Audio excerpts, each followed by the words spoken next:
Matthieu chapitre 6. Le même passage que nous avons lu vendredi.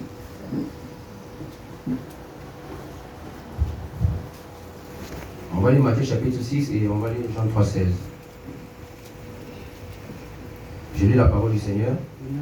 Gardez-vous de pratiquer votre justice devant les hommes pour être vus. Autrement, vous n'aurez point de récompense auprès de votre Père qui est dans les cieux. Lors donc que tu fais ton aumône, ne sonne pas de la trompette devant toi, comme font les hypocrites dans les synagogues et dans les rues, afin d'être glorifiés par les hommes. Je vous le dis en vérité, ils reçoivent leur récompense. Mais quand tu fais l'aumône, que ta droite, que ta gauche ou que ta main gauche ne sache pas ce que fait ta droite, afin que ton aumône se fasse en secret. Et ton Père qui voit dans le secret te le rendra. Lorsque vous priez, ne soyez pas comme les hypocrites qui aiment à prier debout dans les synagogues et au coin des rues, pour être vus des hommes. Je vous le dis en vérité, ils reçoivent leur récompense. Mais quand tu pries, entre dans ta chambre, ferme ta porte et prie ton Père qui est là dans le lieu secret. Et ton Père qui voit dans le secret te le rendra. En priant, ne multipliez pas les vaines paroles, comme les païens qui s'imaginent qu'à force des paroles, ils seront exaucés. Ne leur ressemblez pas, car votre Père sait de quoi vous avez besoin avant que vous le lui demandiez. Voici donc comment vous devez prier. Notre Père qui est aux cieux, que ton nom soit sanctifié, que ton règne vienne, que ta volonté soit faite sur la terre comme au ciel. Donne-nous aujourd'hui notre pain quotidien. Pardonne-nous nos offenses, comme nous aussi nous pardonnons à ceux qui nous ont offensés. Amen. Amen. Que Dieu bénisse la lecture de sa parole pour nous asseoir. Et nous allons lire Jean chapitre 3 pendant que vous êtes assis.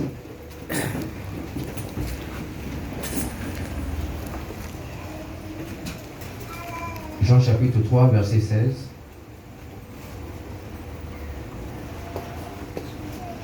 La Bible dit: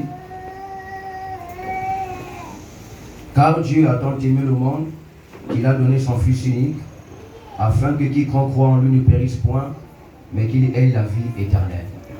Amen. Amen. Je vous salue dans le nom de Jésus. Amen.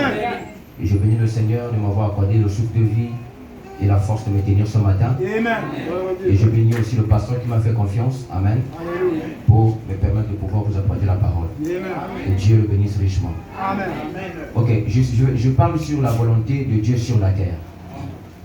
Le vendredi, nous avons commencé cette petite exhortation. Donc aujourd'hui, on va essayer de terminer. Amen.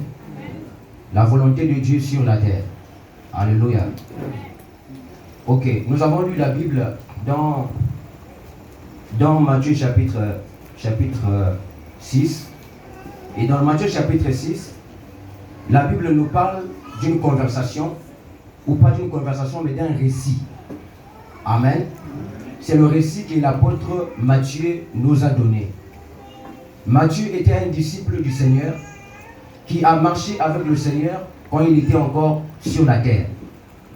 Amen. Amen. Et les disciples avaient remarqué que le Seigneur Jésus était un homme particulier. Le Seigneur Jésus était un homme miraculeux. Le Seigneur Jésus était un homme compatissant. Il était un homme miséricordieux. Amen. Il avait dédié toute sa vie au service du Seigneur. Il avait donné toute sa vie à Dieu. Et Jésus, quand il était venu sur la terre, il ne cessait pas de parler aux disciples du Père. Dans son langage, c'était toujours le Père. Dans son langage, c'était toujours le Père. Quand il partait quelque part, c'était le Père m'a envoyé. Quand il faisait quelque chose, le Père m'a dit de faire. Quand il pardonnait, le Père m'a demandé de pardonner. Amen. Donc, dans son langage, c'était que le Père et le Père. Au point où dans Jean 14, la Bible dit que quand Jésus a commencé à parler des choses de l'au-delà, qu'il faut que je m'en aille et tout ça et tout, alors Philippe pose la question au Seigneur. Amen. Amen. Alléluia. Amen. Jésus dit, je suis en train de partir. Vous connaissez là où je suis en train de partir. Amen. Parce que vous connaissez certainement le chemin. Alléluia. Amen.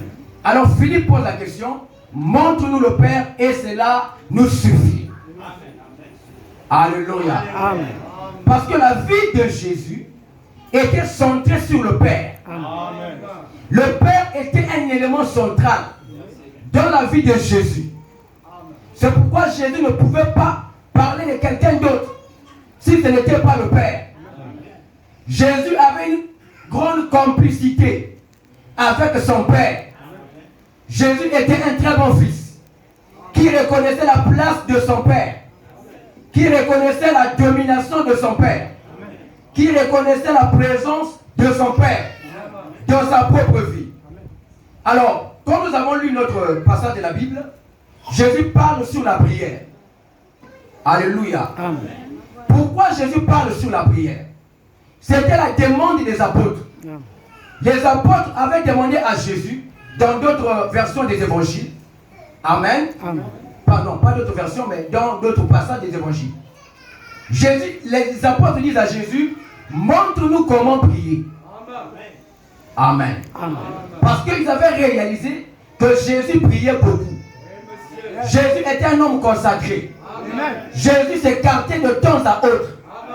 Il pouvait guérir les malades, il pouvait prêcher l'évangile, mais le Seigneur Jésus avait toujours un temps bien donné qu'il devait toujours s'écarter pour parler avec le Père. Mais la vie que Jésus a faite, les apôtres n'avaient pas cette vie. Amen. Jésus ne forçait pas les choses. La prière avec Jésus coulait tout simplement. Amen. La prière pour Jésus n'était pas un fardeau. Amen, Seigneur. Amen. Amen. Il prenait tout simplement plaisir à prier. Amen. Alléluia. Amen. Et pourquoi les apôtres voulaient-ils que Jésus leur enseigne à prier? Parce qu'ils avaient remarqué que dans la vie de Jésus, il n'y avait pas d'échec. Amen, Seigneur. Tout ce que Jésus faisait, ça marchait toujours. Alléluia. Il n'y a pas un passage de la Bible Oh, thank you, sir. que nous pouvons lire où Jésus a échoué. Amen. Amen, Seigneur. Parce que Jésus, c'était Dieu dans la chair humaine. Amen. Frère Branham me dit, il y a quelque chose que Dieu ne peut pas faire. C'est échouer ou faillir. Comme Dieu ne faillit pas. Et ce Dieu était en Jésus. C'est pourquoi Jésus ne pouvait pas faillir. Je parle sous la volonté de Dieu sur la terre. Amen. Amen. Alléluia. Amen. Frère Branham prêche le message. Il nous parle sous la révélation des 7 sceaux. Alléluia. Amen. Après, Frère Branham vient prêcher. Christ est le mystère de Dieu révélé. Amen. Amen. Amen. À l'intérieur, Frère Branham dit, remarquez, ce matin, je vais aborder un message, Amen, Amen. qui va vous amener à comprendre tout ce que j'ai prêché depuis que le tabernacle existe. Amen. Je répète, Frère Branham, avant de prêcher ce sermon, Christ est le message de Dieu révélé. Il dit que ce message que je vais apporter ce matin, je ne voudrais pas l'apporter comme étant une prédication, mais plutôt comme un enseignement de l'école du dimanche. Pour que chacun de vous ait son crayon, avec son papier, pour prendre des notes. Amen. Parce que j'aimerais que vous puissiez comprendre pourquoi j'aborde cette prédication. Amen. Alléluia. Amen. Et Frère Branham dit que ce sera la réponse à tout ce que j'ai essayé de vous dire depuis que le tabernacle existe. Amen. Ce que Christ est le mystère de Dieu révélé, c'est un message du point. Amen. Amen. Amen. C'est le sang de Dieu. C'est le véritable message. Alléluia. Amen. Et à l'intérieur, Frère Branham nous parle du triple mystère de Dieu. Le dessein que Dieu avait au départ. Alléluia. Amen. La volonté de Dieu sur la terre. Pourquoi la volonté de Dieu sur la terre? C'est que cette volonté était sur la terre. Amen. Mais cette volonté était partie. Amen. Dans la volonté, il y a des désirs. Et Frère Branham dit, dans Hébreux chapitre 7, deuxième partie, que l'arc-en-ciel que Dieu avait donné à Noé représentait les intentions de Dieu. Cela représentait les attributs de Dieu ou ses attitudes. Alléluia. Dans les intentions, il y a des désirs. Quand quelqu'un émet son intention, il veut émettre ses désirs. Et ces désirs sont manifestés par la volonté. Amen. Amen. Amen. Et la volonté, elle aime ce que l'homme à l'intérieur de lui veut voir être fait, veut voir être accompli, veut voir être manifesté. Et frère Branham me dit, Dieu avait un dessein. Amen. Dieu avait un but qu'il voulait atteindre. Alléluia. En lui, il y avait les attributs. Dieu voulait être un père. Pour faire quoi? Alléluia. Dieu voulait être un père. Pour faire quoi? Pour avoir un fils. Alléluia. Dieu voulait être un sauveur. Pour faire quoi? Pour sauver les gens. Dieu voulait être un guérisseur. Pour faire quoi? Pour guérir quelqu'un. Merci beaucoup, monsieur. Alléluia. Et ce matin, s'il y a quelqu'un qui est malade, j'ai la réponse pour toi. Alléluia. Le guérisseur est ici. Il est dans ce tabernacle. Ce matin, il avait le désir, mais ce désir a été manifesté. La guérison est possible parce que le Père est dans le camp. Alléluia. C'est le même Dieu qui a enseigné les apôtres à prier. Mais les apôtres ne pouvaient pas prier comme Jésus. Alléluia. Au jardin de Gethsemane, Jésus a dit, bon, vous avez tellement aimé prier. Allons-y, nous allons prier ensemble. Quand ils arrivent au jardin de Gethsemane, quand ils ont commencé la prière, les apôtres ont commencé à dormir. Alléluia. Et Jésus se réveille, Jésus vient les trouver. Il dit, mais tout le monde est en train de dormir. Il bouge Pierre, Marc. Il dit, mais dis donc, mais vous n'avez pas pu veiller avec moi une seule heure. Amen. Et pourtant, ils avaient le désir de prier, mon frère. Alléluia. C'est comme toi, mon frère. Parfois, tu as le désir de prier. Parfois, à l'intérieur de ton âme désire la prière. Elle désire la présence de Dieu. Mais tu es incapable de faire une heure du temps en train de prier. Mais tu as le désir. Comme les apôtres avaient le désir. Alléluia. Mais il y a la réponse quelque part. Amen. La volonté de Dieu sur la terre. Dieu voulait faire quelque chose. Alléluia. Alors Dieu a commencé, Branham me dit que la première des choses, Dieu était El Elohim. Il était la fontaine d'esprit. Alléluia. Avant lui, il n'y avait personne.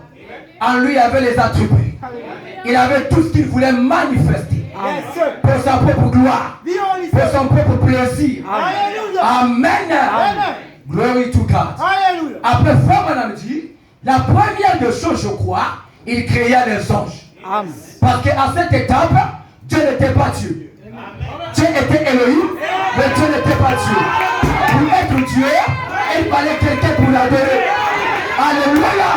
Et quand on créa les anges ont adoré. Alors il est devenu Dieu. Amen.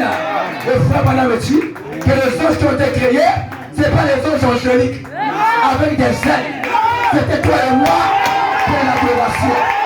Alléluia. C'était le but de Dieu. Le frère Branham dit, c'était dans l'éternité. Ce n'était pas dans le temps. C'est pourquoi Branham dit que nous sommes les créatures de l'éternité. Alléluia. Job, où étais-tu quand je fondais la terre? Frère, soeur, toi qui es venu ce matin, je vais t'annoncer, je vais t'informer que tu étais avec Dieu quand tu as créé la terre. C'est la Bible qui dit ça. Alléluia. Job chapitre 38.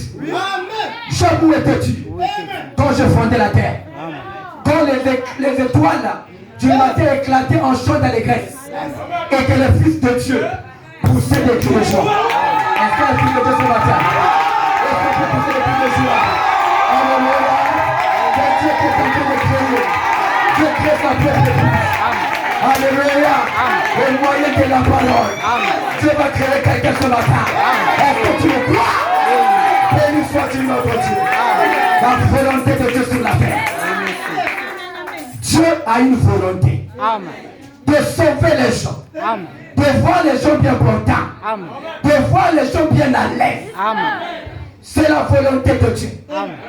Pour Pourquoi les gens ne veulent pas accepter Jésus? Parce que Satan les a fait croire. Quand on accepte Dieu, on devient ma boule. Quand on accepte Jésus, on devient médiocre. Ça, c'est le diable là qui a menti les gens. Alléluia. Béni soit-il Jésus notre Dieu. Dieu aime les âmes. Parce que l'âme qu'il a créée était semblable à lui-même. La Bible déclare, puis Dieu dit, faisons l'homme à notre image. Pas faisons un animal, un homme esprit, un homme Dieu. Alléluia. À son image. Qu'il fasse quoi? Qu'il domine sur les poissons de la mer. Je sais que dans la mer, il y a des poissons qui sont un peu bizarres. Des poissons qui ont la tête de l'homme, mais la queue de le poisson. Mais Dieu déclare que l'homme que je crée peut dominer ce poisson. Est-ce que quelqu'un peut dominer la sirène? Quelqu'un peut dominer la sirène des eaux? Tu en as le pouvoir. À l'intérieur de toi, tu as le pouvoir de dominer le diable, le petit, le beau. Alléluia.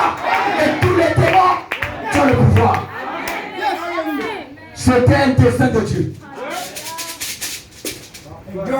Quand Dieu crée Adam, il bénit Adam.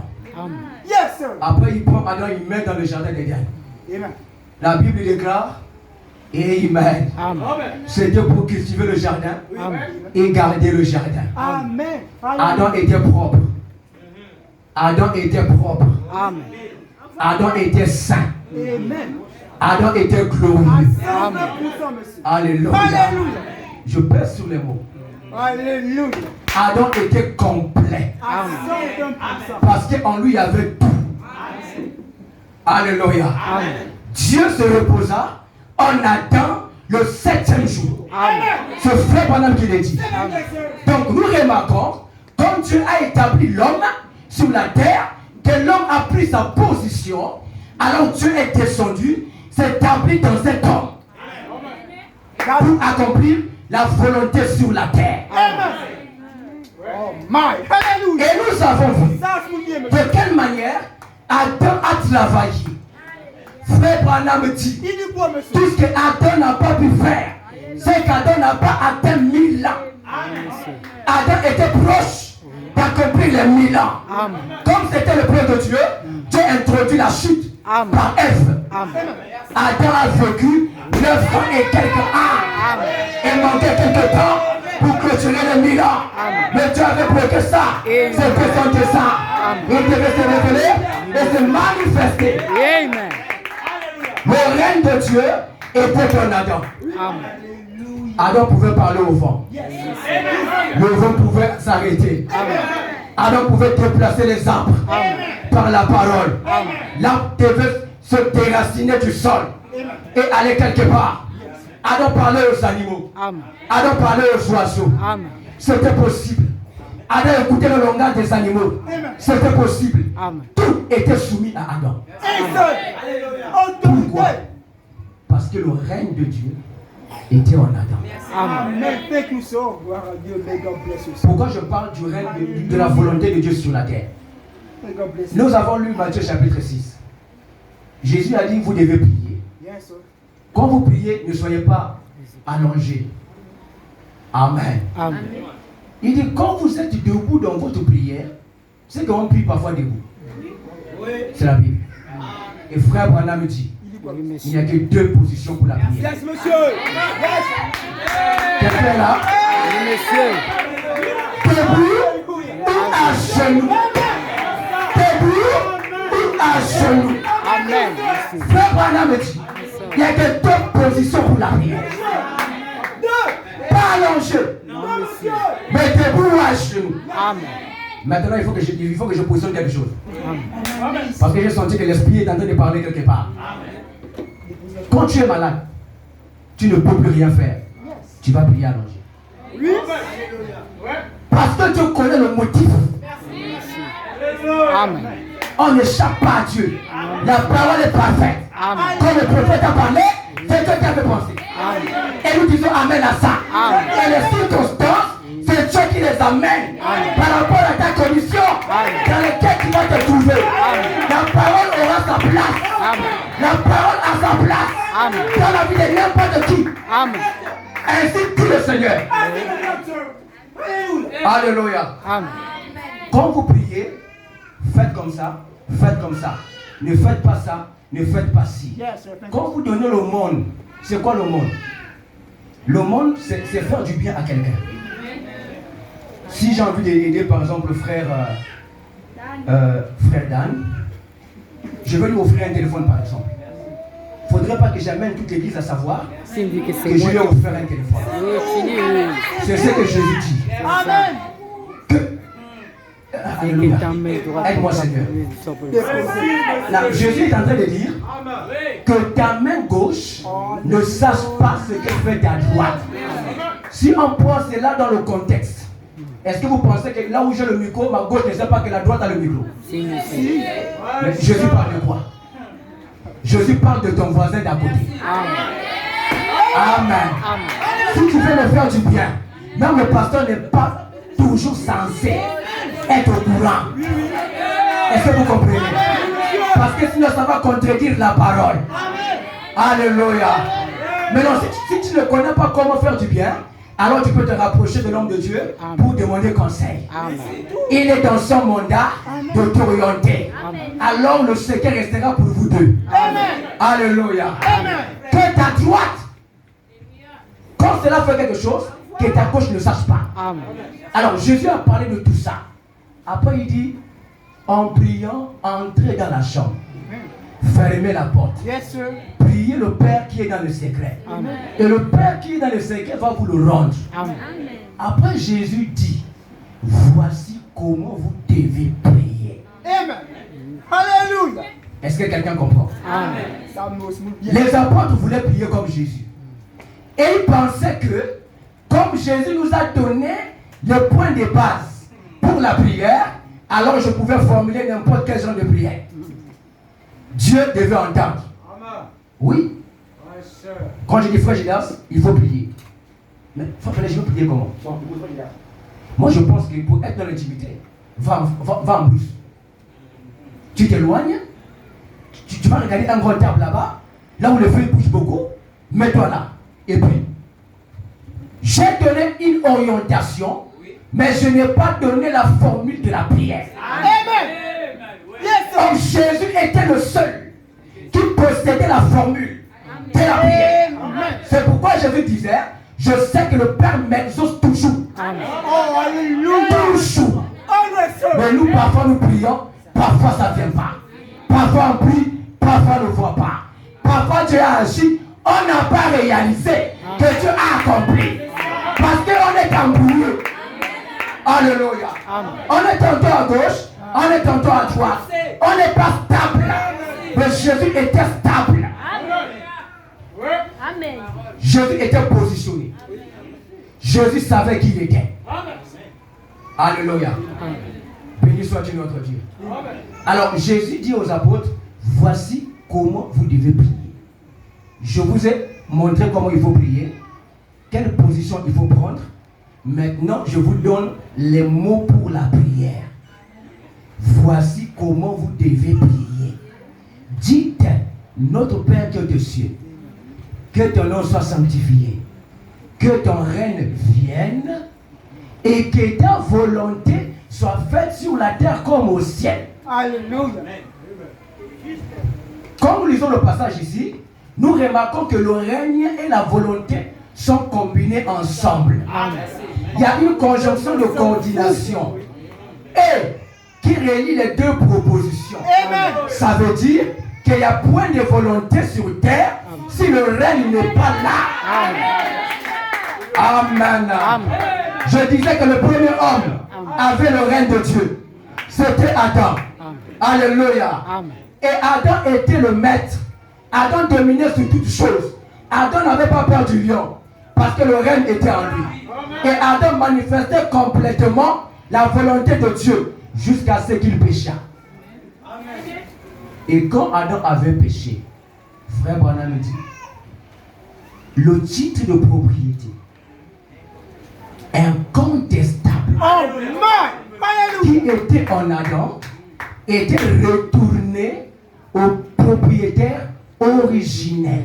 Yes, sir. Il dit bien. Frère Branham dit Dieu God, sir. qui l'avait donné. Alléluia. Et Frère Branham dit pourquoi cela fut retourné au Père originel. Il dit parce que les mains sales de Satan ne pouvaient pas le toucher. Amen. Alléluia. Amen. Et quand le règne a quitté Adam, nous avons vu ce qui s'est passé à la suite. Première des réflexes, Adam a couru pour aller se cacher. Parce qu'il avait découvert qu'il était nu. Amen. Amen. Frère Branham dit Adam était nu, Ève était nue, mais ils étaient couverts par le voile de l'innocence. Yes. Dans le message le trône. Amen. Amen.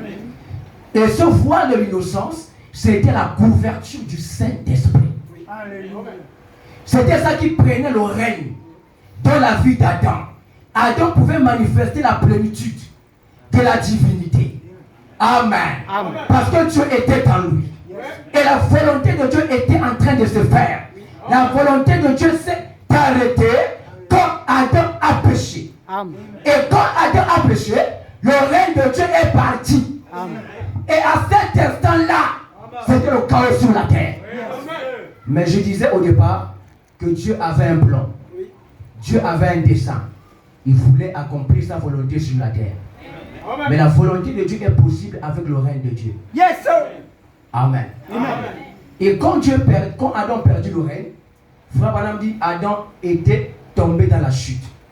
Les ténèbres avaient couvert l'âme d'Adam. L'âme d'Adam était toujours la divinité. Mais Adam était tombé dans l'amnésie spirituelle. Yes, sir. Adam était devenu inconscient Yes, sir. qu'il était un fils de Dieu. Adam qui ne pouvait pas fuir les lions Amen. a commencé à fuir les lions. Amen. Alléluia. Amen. Adam s'était retrouvé dans une condition déchue. La peur l'avait envahi. Amen. Parce que le règne de Dieu n'était plus là. Yes, sir.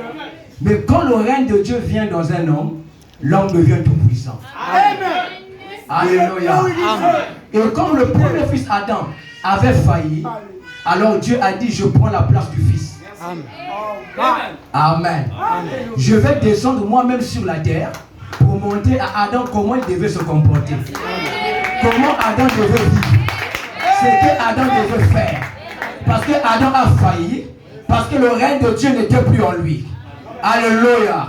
Et Frère Branham nous raconte l'histoire de Jérémie le prophète. Et de quand Jérémie a été emprisonné, qu'il était mis en prison, Jérémie appela son oncle, appelé Anania. Et Jérémie dit à Anania, va m'acquérir un champ. Alléluia. Amen. Et quand tu vas m'acheter ce champ, apporte-moi le titre de propriété. Autorité, monsieur. Est-ce que quelqu'un est là? Amen. Et quand on amena le titre de propriété, Jérémie ne pouvait pas garder le titre en prison. Non, monsieur. Jérémie dit à son oncle, s'il te plaît, voilà le titre, vas-y, prends un vase de terre. Prends un vase de terre et cache le titre à l'intérieur de ce vase de terre. Alléluia. Afin que le titre soit conservé. Que cela soit conservé. Que le titre ne puisse pas se perdre. Et frère Branham me dit, le lieu le plus précieux que Dieu avait trouvé de cacher le titre, c'était dans Jésus. C'était en Christ. C'était en Christ. L'homme de Galilée, celui qui possédait le titre, c'était à l'intérieur de lui. Frère Branham me dit, dans le Dieu dévoilé, il dit Jésus incarnait tout le plan de la rédemption. Alléluia. Il dit bien, monsieur. Tout le plan de la rédemption Yes. était incarné en Jésus. Amen. Voilà le titre de propriété. Parce que Dieu devait l'exprimer à travers Adam. Adam avait failli.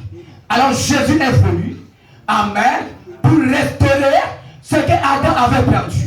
Parce que Frère Branham dit que le titre n'appartient pas à Jésus. Parce que Jésus est Dieu. Amen. Dans la forme humaine. Amen. Le titre appartient à l'homme. Amen. À l'homme déchu. Amen. La sémence d'Adam qui avait perdu l'autorité. Parce que Frère Branham dit que cette autorité, c'était le droit à la vie éternelle et à la terre. Amen. Mais sur cette terre, ce n'est pas la volonté d'Adam qui doit s'accomplir. C'est la volonté de Dieu Amen. en Adam qui doit s'accomplir. Amen. The authority, sir. Parce que Dieu aime toujours avoir la prééminence. Amen. Frère Branham dit c'était Dieu en Adam. Amen. C'était Dieu en Christ. Et c'est Dieu dans l'épouse. Alléluia. Vous remarquez, c'est toujours Dieu dans l'épouse, dans l'église, pour exprimer sa prééminence. Amen. Or, la prééminence, c'est l'autorité, Amen. c'est le pouvoir, Alléluia. Yes, c'est sir. le règne, c'est la domination. Amen. Alléluia. Et Frère Branham dit dans le lever du soleil, il dit, ce titre de propriété que Adam avait perdu était la puissance vivifiante. Amen. The authority, sir. The authority. Alléluia. Amen. Quand Jésus est venu sur la terre, il fallait qu'il paye le prix sur le bois du calvaire. Amen. Le sang de Jésus devait couler. Parce que pour avoir le titre là, il fallait que quelque chose soit payé. Le prix devait être payé parce que le Père avait confisqué le livre. Yes, sir. Le titre était confisqué par le Père. Yes, sir. Parce que le Père avait exigé un prix. Et le prix c'était le sang de Jésus. Amen. Alléluia. Et la Bible dit que Dieu a tant aimé le monde qu'il a donné son Fils unique afin que quiconque croit en lui ne périsse pas, mais qu'il ait la vie éternelle. Et Frère Branham dit que la vie se trouve dans le sang. Amen. Alléluia. La vie se trouve dans le sang. Il dit bien, monsieur. Et le sang est le Saint-Esprit, Alléluia. a dit Frère Branham. Amen. Donc quand vous croyez au Seigneur Jésus-Christ pour le pardon de vos péchés, Pierre déclare, ensuite vous devez recevoir le baptême du Saint-Esprit. Amen. Pourquoi le baptême du Saint-Esprit? Quand Jésus est venu sur la terre, quand Jésus est arrivé à l'âge de 30 ans, permettez-moi de lever ma veste. Quand Jésus est arrivé à l'âge de 30 ans, Amen, la Bible dit que Jésus devait aller prendre son baptême. Quand Jésus arrive devant le Jourdain, il s'approche devant Jean-Baptiste. Il s'approche. Jean-Baptiste était à un moment là. Après, il voit un homme en train de venir. Il s'approche, il rentre dans l'eau, il se positionne. Frère Branham dit Il dit quoi, monsieur? que Dieu avait parlé à Jean, que je te montrerai le signe qui va déterminer que c'est lui. Frère Branham dit que Jean ne pouvait pas reconnaître Jésus jusqu'à ce qu'il ait vu le signe. Amen. Alléluia. There was a sign, sir. A sign, sir. Jean le prophète ne pouvait pas reconnaître Jésus mais sans Dieu avoir est vu là. le signe. Amen. Le signe. C'était quoi le signe? Le Père l'avait dit, celui sur qui tu verras le Saint-Esprit descendre et s'arrêter. Alléluia. The Holy Ghost. Déclare. Pas descendre et continuer. Come in there, stop. Descendre et s'arrêter. Donc Jésus était le lieu du repos de l'Esprit de Dieu. Amen. En ce moment-là. Amen. Alléluia. Amen. Et quand Jean a vu cela descendre sous la forme de la colombe, mais ce n'était pas la colombe, Jean reconnut que c'est lui l'agneau de Dieu. Amen. Et quand Jésus sort de l'eau, Jean dit, voici l'agneau de Dieu qui ôte le péché du monde. Mais vous allez remarquer que Jean a présenté Jésus 2 fois. Oui. Oui, monsieur. Amen. Dites Amen, mes frères. Amen. Amen. Jésus a présenté Jésus combien de fois? Jean a présenté Jésus combien de fois? 2 fois. Alors je vais dire quelque chose. Ça n'engage que moi. Frère Branham dit, Il dit quoi, monsieur? dans le message de chef-d'œuvre, Amen. que le ministère alpha doit se répéter dans l'oméga. Ça veut dire quoi? Le premier ministère est le même ministère qui se répète. Amen. Et frère Branham s'est identifié personnellement à Jean-Baptiste. Amen. Mais Jean-Baptiste a présenté Jésus 2 fois. Amen. Glory to God. Amen. Et frère Branham, je crois, va présenter encore Jésus. C'est la Bible. Alléluia. C'est clair. Frère Branham ne va pas s'arrêter à nous présenter la nuée. Non, monsieur. Ça, c'est la première fois. Non, monsieur. Il y a une deuxième fois que frère Branham, en tant que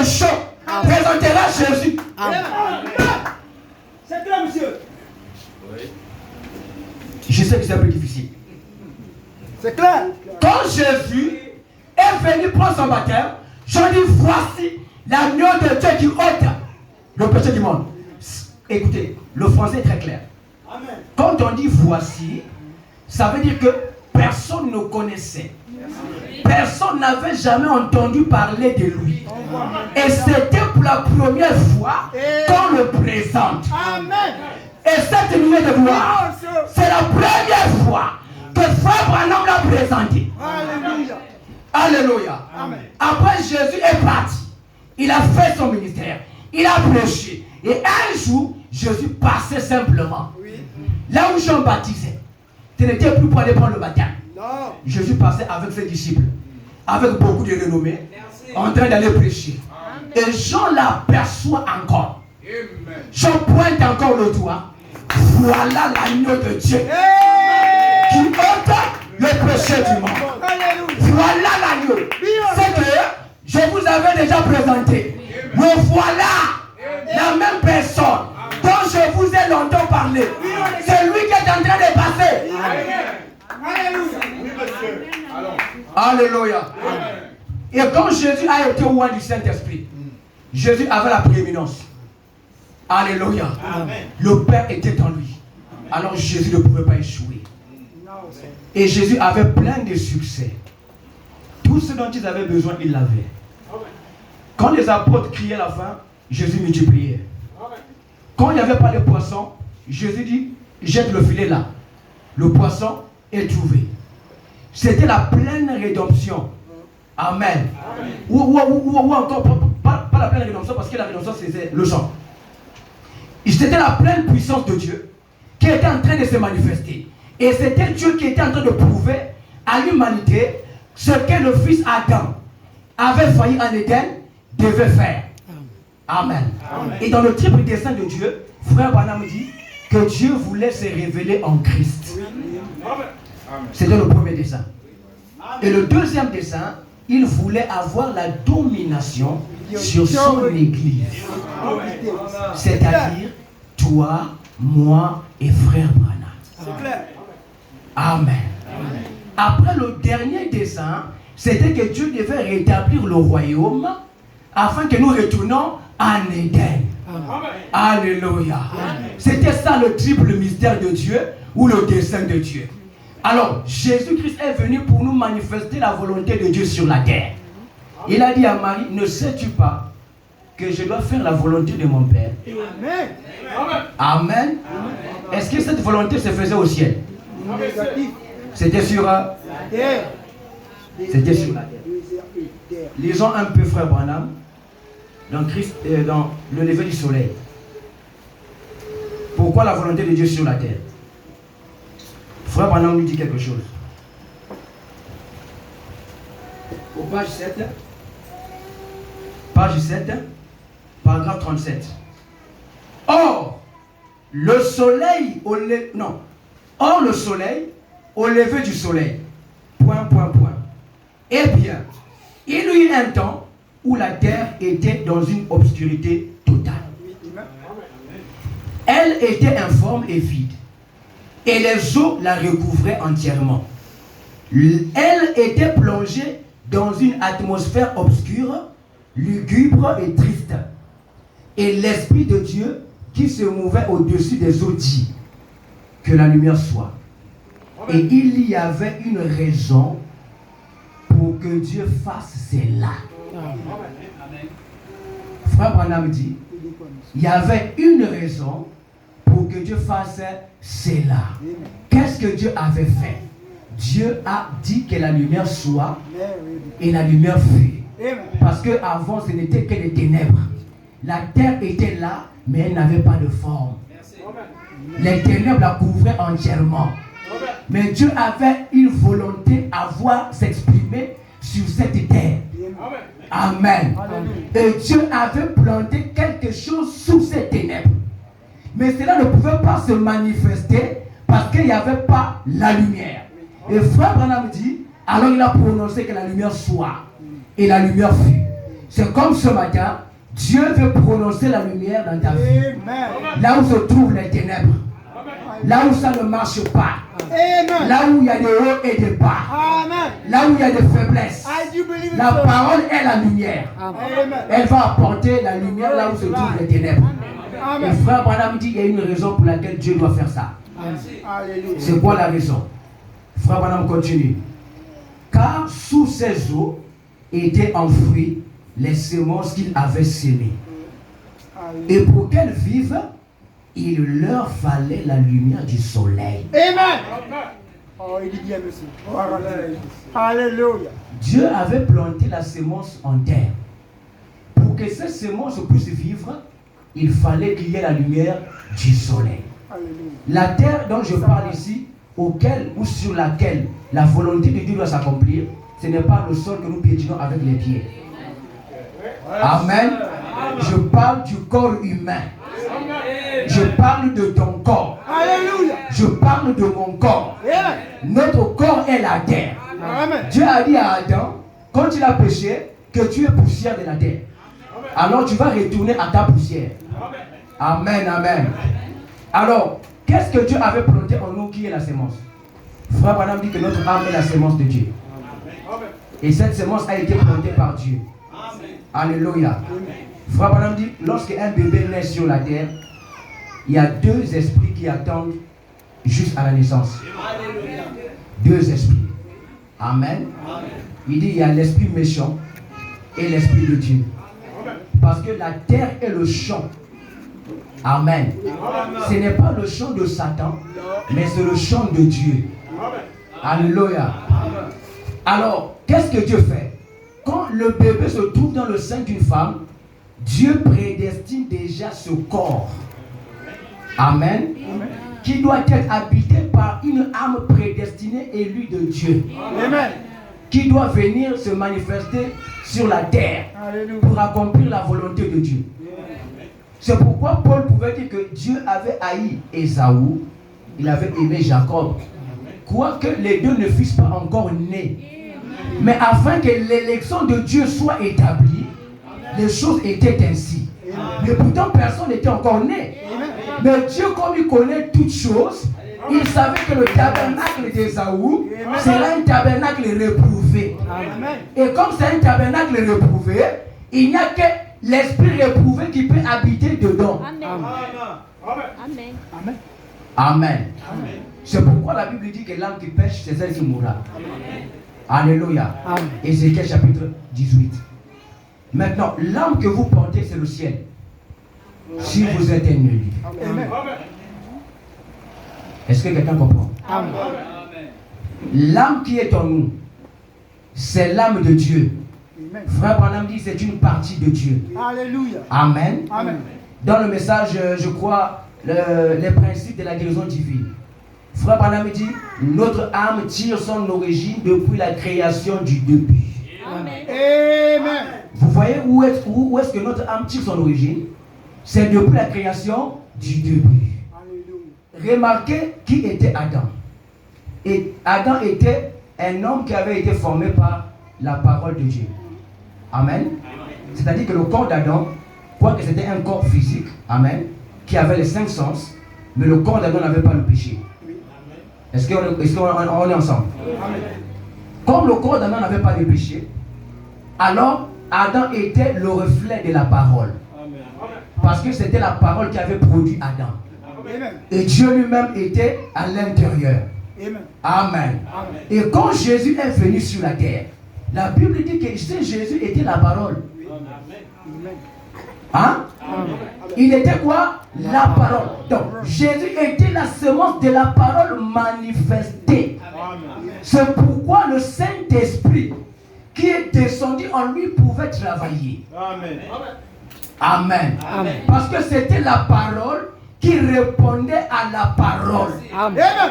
Amen. Amen. Frère Branham dit, Il dit quoi? si vous n'êtes pas la semence de Dieu, vous ne pouvez pas vivre la parole. Amen. Il dit ça 100%, monsieur. La volonté de Dieu ne peut pas se manifester en toi. Amen. Parce que la volonté de Dieu, c'est sa propre parole. Amen.